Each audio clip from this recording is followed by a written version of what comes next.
আসসালামু আলাইকুম। আজকে আমরা আলোচনা করতে যাচ্ছি উপলক্ষ্যবাদ।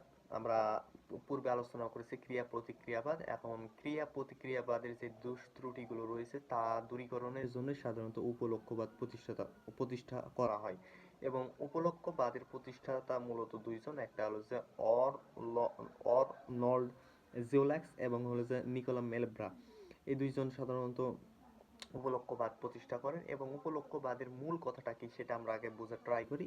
উপলক্ষ্যবাদের মূল কথা হলো যে ঈশ্বরের ইচ্ছা অনুযায়ী দেহ এবং মনের সম্পর্কটা প্রতিস্থাপিত হয়।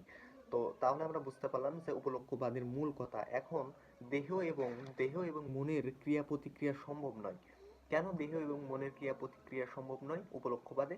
কারণ তার মূল কথাই হলো যে দেহ এবং মনের সম্পর্কই প্রতিস্থাপিত হয় একমাত্র ঈশ্বর কর্তৃক। তাহলে আমরা বুঝতে পারলাম যে উপলক্ষবাদের মূল কথা হলো যে ঈশ্বর অনুযায়ী দেহ এবং মনের সম্পর্ক প্রতিস্থাপিত হবে।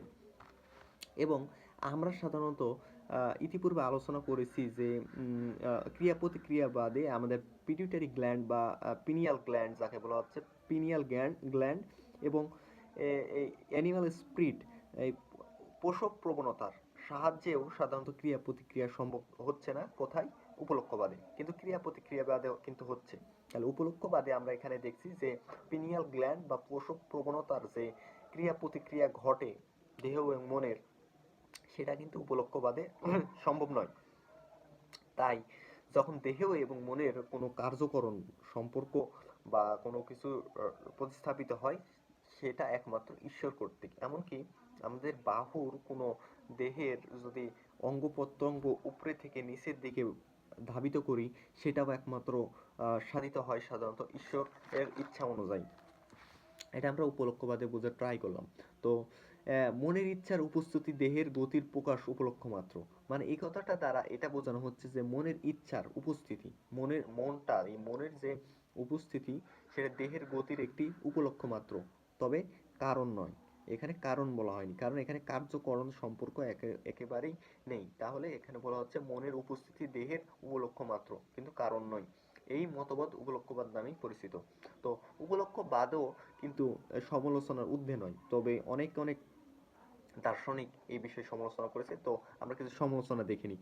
তো সমালোচনা এখানে বলা হচ্ছে যে এই মতবাদ গ্রহণযোগ্য নয়, কারণ প্রয়োজন দেখা দিলে দেহ এবং মনের সম্পর্ক ঈশ্বর স্থাপন করে, তাই ঈশ্বর বিশ্বাসীদের কাছে ওইটা অনুচিত ব্যাখ্যা।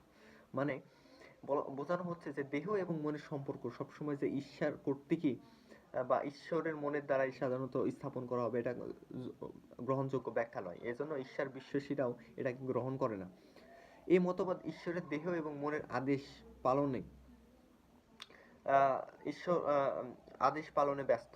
মানে দেহ এবং মনের যে সম্পর্কটা, তা কখন যে স্থাপন হবে সেটা তো দেহ এবং মন জানে। এবং এই যে দুইজনের সম্পর্ক, সেটা হলো যে ঈশ্বরকে আহ, যন্ত্ররূপে স্বীকার করে করা যায় না। কারণ এই দুইটার সম্পর্ক স্থাপন করার জন্য সবসময় ঈশ্বর যে তাদের আশায় বসে থাকবে যে কখন তারা স্থাপন করা যায়, কখন কি স্থাপন করব না দেহ এবং মনের সম্পর্ক।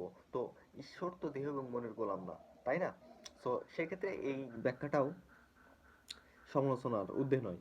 এবং আমরা আরেকটা দেখি যে এই উপলক্ষ্যবাদের যে আলোচনা রয়েছে, এই উপলক্ষ্যবাদ সাধারণত বিজ্ঞানসম্মত ব্যাখ্যা নয়। কারণ দর্শন সবসময় চায় যে কোনো ব্যাখ্যাকে সাধারণত বিচার বিশ্লেষণের মাধ্যমে প্রকাশ করতে। কিন্তু কোনো বিষয় যদি বিজ্ঞানসম্মত উপায়ে না যায়, সেটাকে অন্ধভাবে ঠেলে দিয়ে ঈশ্বর কর্তৃক বলে চালিয়ে দেওয়া, এটাও দর্শনের কাজ নয়। সেক্ষেত্রে এটাও সমালোচনার ঊর্ধ্বে নয়। সালাম আলাইকুম।